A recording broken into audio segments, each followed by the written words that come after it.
Shalom, Gudyantif, Shana Tova.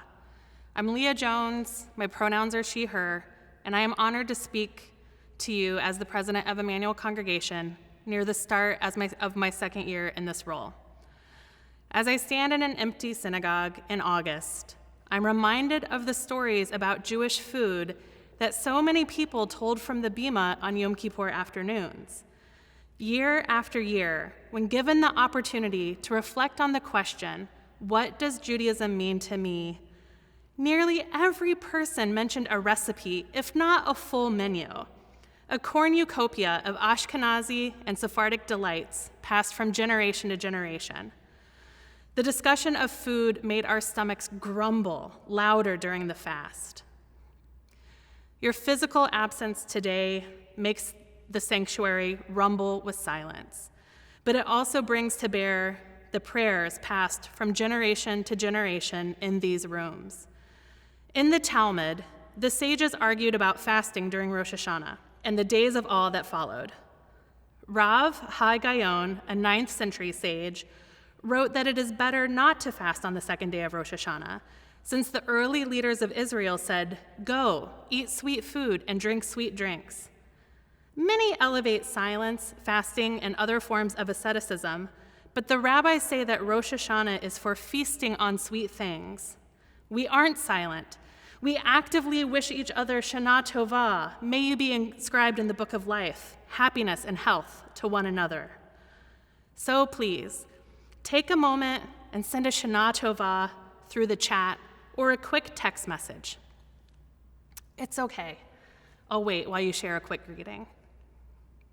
This High Holy Day season is not less than those that came before or a great pause button on our tradition, but instead it is a rapid reinterpretation of what we hold dear when we cannot physically hold our loved ones. Last year, I shared my reflections on a summer trip to Poland and the silence. The silence is what a young generation of Jews in Poland called the family and community secrets of their childhood, of growing up in a communist state without knowledge of their family's Jewish roots. I was worried about how silent our building had become after CJDS moved out. Clearly, I did not know what silence meant or how we would face the crisis of this spring. Here are some of the ways we faced the pandemic and turned silence into sound and growth for our congregation. We learned how to live stream services, first from my mobile phone in the chapel and quickly from Zoom to YouTube.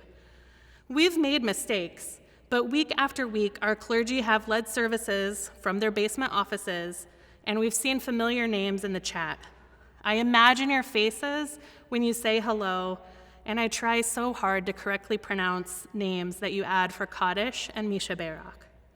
We called every member of our congregation, some of you more than once, and quickly created a Hesed committee to manage the immediate needs of our congregants in the earliest days of the shutdown. We endeavored to ensure that we found ways to connect people on the phone, with groceries, or on Zoom. We transitioned the religious school to a combination of online platforms and got serious about bringing Mandy Herlick to run the religious school this year. Mandy is a reform educator who found a powerful new curriculum written for the online world we are living in at this moment. We hope to bring her on full-time next year.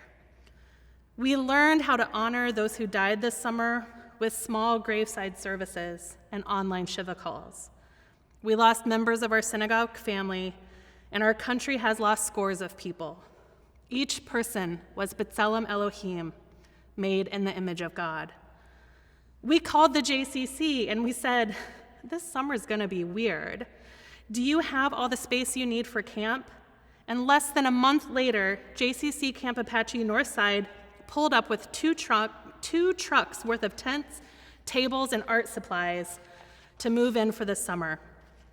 The camp was able to complete their 5-week masked session without a single COVID case. We followed through on our plan to hire an executive director and welcome Sarah Beth Salzman back to our community. Within her first week, she was making decisions and freeing me to focus on strategic governance instead of task management.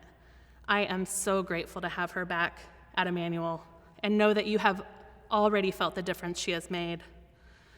Finally, we continued working on our strategic plan. So you've heard this work called 5959 or the Blue House Initiative.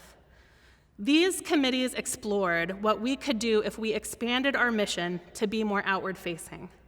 Richard Reeder's work on our speaker series gave us a taste, along with our night of storytelling about immigration last fall, the Passover escape room, and our participation in Open House Chicago when 1,000 people came through our doors to see what Emmanuel Congregation was all about. We have such big ideas. We want to compete on a national stage with 6th and I in Washington, D.C., or 92nd Street Y in New York, but our volunteers are tapped out. We knew that the only way to make this vision possible was with a program director. I am pleased to announce that we have been given a gift to cover the salary of a program director dedicated to this strategic plan, and that we will begin the search soon. We have also been issued a challenge. The Tawani Foundation has offered us a $50,000 match grant for dollars raised to support this strategic plan. The details of the challenge grant will be emailed to you next week. COVID has been so hard and has made things so silent. And that silence feels like our rumbling stomachs on Yom Kippur, an aching to break fast with a bagel and lox, and then a Chinese buffet. But the Yom Kippur fast allows our minds to wander through the reflections of the year. It is the deadline to make amends and a calendar appointment to revisit our traditions, to determine what is still meaningful to us. I don't need to be in this building with you to love our community. I hope that Emmanuel Congregation has sustained our shared Jewish tradition for you during this strange year, and that you will help sustain our vision in the coming years. Please look for information on the challenge grant in your inbox, and thank you for joining us today. I'll see you in chat, on Zoom, and God willing, in our building. Remember that the sages wanted us to celebrate with sweet words. Please take time this week to pick up the phone and share the sweet words of Rosh Hashanah with someone who has been on your mind. May we each be sealed in the book of life. Shana Tova.